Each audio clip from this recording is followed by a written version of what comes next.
siapa tersangkanya. Ya. Kan ada banyak ini. Iya. Nah, kata Pak Roy Suryo, saya bukan pelapornya, saya ahli katanya. Iya, boleh saja. Nah, Jenderal, ini biar diklarifikasi sekaligus pemirsa kita paham. Kita bicara soal kontroversi ijazah. Saya pinjam misalnya Bang Not, ya kan? Asli atau palsu nanti pengadilan dong. Pengadilan, ya kan? Ijazah itu identik di Bareskrim, Iya. clear. Sementara di Polda ada unsur pidana, tapi kasus pencemaran nama baik. Nambah baik. Clear ya? Iya. Dua kasus berbeda. Beda. Nah, tadi Anda menyebutkan Roy Suryo kan statement dia ahli dalam kasus yang di Polda. Polda maupun yang berada Bareskrim. Karena dia kan bukan pelapor, katanya dia. Iya. Nah, Tapi dia kan terlapor. dia terlapor untuk di sini. Untuk di Polda. Mengapa terlapor? Karena dikatakan Pak Roy Suryo ini kemana-mana menceritakan tentang objeknya Pak Jokowi. Ya, pencemaran nama baik.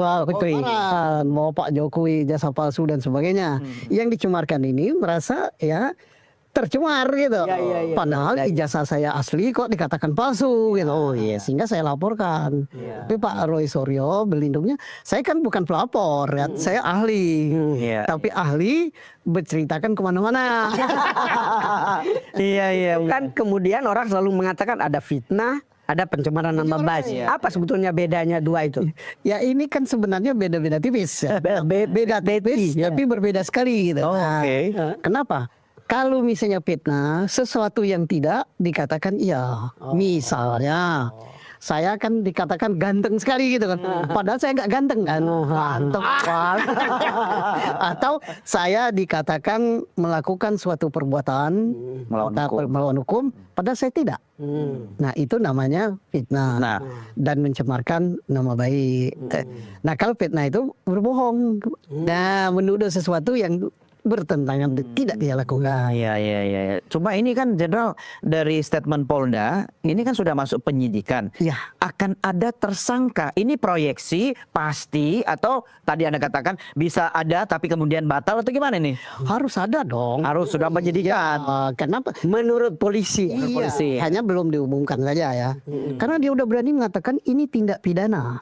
Dalam penyidikan ini dengan penyelidikan setelah menemukan dua alat bukti minimal yang menjadi penyidikan.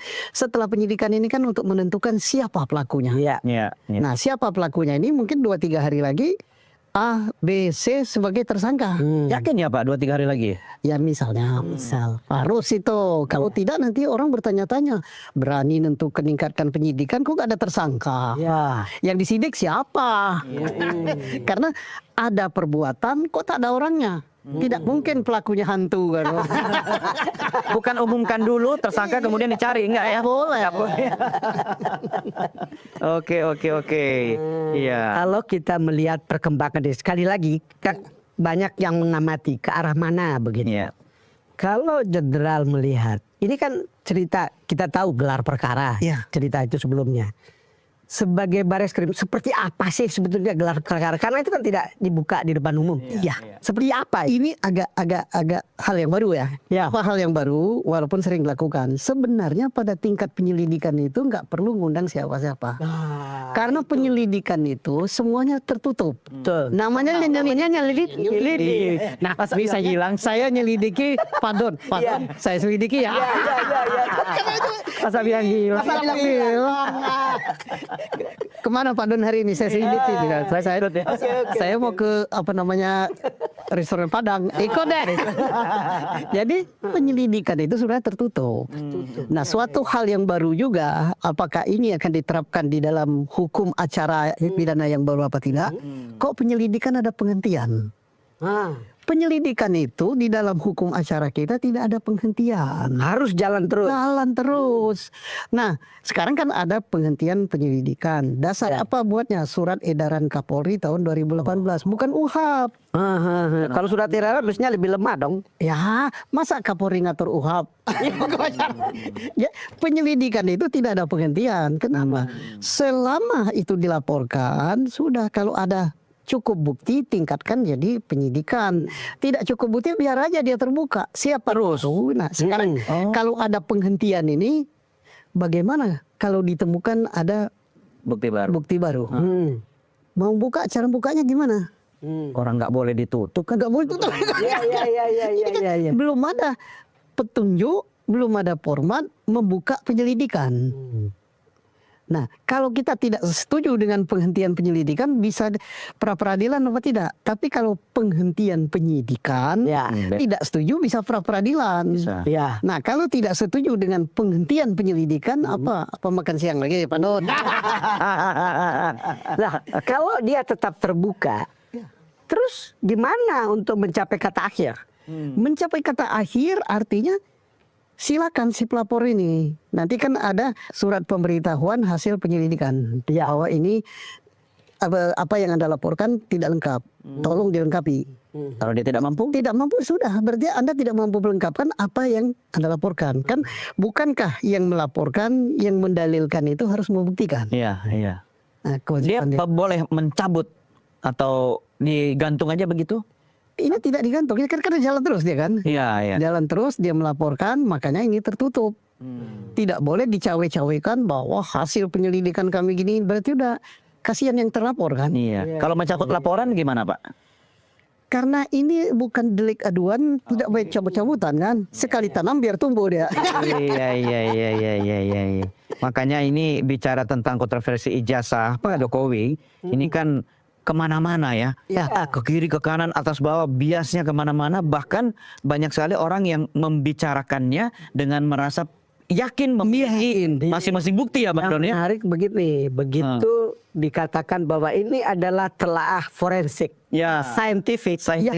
Lalu kemudian setelah berhenti di Bareskrim, sekarang kan justru ada pengadilan lagi, bawa ke pengadilan kan? Misalnya Rismon bawa itu ke pengadilan di Jogja, karena katanya ada novum. Novumnya itu adalah cerita apa gitu, lupa saya. Tapi kira-kira kalau yang begini kan berarti tidak akan pernah selesai kasus ini. Novum itu untuk sesuatu perkara yang sudah diputus, kemudian ditemukan bukti baru, dibuka lagi misalnya. Itu buat yang inkrah. Iya. Oh, ini belum inkrah aja belum. Tingkat pertama saja belum misalnya. Nah, jadi satu. Yang kedua kan tadi apa tadi digital forensik. Digital forensik. Perlu digital karena yang dipersoalkan ini kan ijazah. Betul. Ijazah ini hasil produk tertulis. Ini kan ada barangnya. Analog. Bukan forensik kecuali yang berada di dalam HP itu. Kecuali misalnya isi daripada tabungan saya berupa duit kan digital itu kan. Saya transfer digital itu kan. Nah, itu digital, ini enggak. Barangnya ada dan yang asli itu hanya satu. Di UGM nggak ada lagi. Dibawa oleh pemilik. Dibawa pemilik, itu yang asli. Pemiliknya kan terserah dia. Terserah dia. Nah, dipersoalkan mengapa? Yang menjadi persoalkan adalah membandingkan yang beredar di masyarakat dengan yang ada dipegang. Yang di masyarakat ini dapatnya di mana? Oh, saya dapatnya dari medsos itu. Karena bisa ngarang juga itu. Bisa. Saya nggak pakai kumis, kasih kumis ya. Era begini bisa dibuat dokumen. Saya umur begini, oleh cucu saya bisa dibuat umur 23. Saya bilang, kenapa kamu mudahkan kakekmu? Biar laku lagi ada. Sekarang kalau saya ingin tanya kepada Pak Susno, di dalam gelar perkara hal-hal yang begini kan mestinya bisa diketahui bahwa kamu gunakan barang atau uji barang yang sebetulnya tidak valid. Bisa nggak? Bisa. Karena yang asli itu kan yang dibandingkan itu kan yang dipegang Pak Jokowi. Betul. Yang beredar di masyarakat kan nggak tahu sumbernya dari mana. Tapi mereka yakini itu yang asli. Makanya uji mereka uji digital.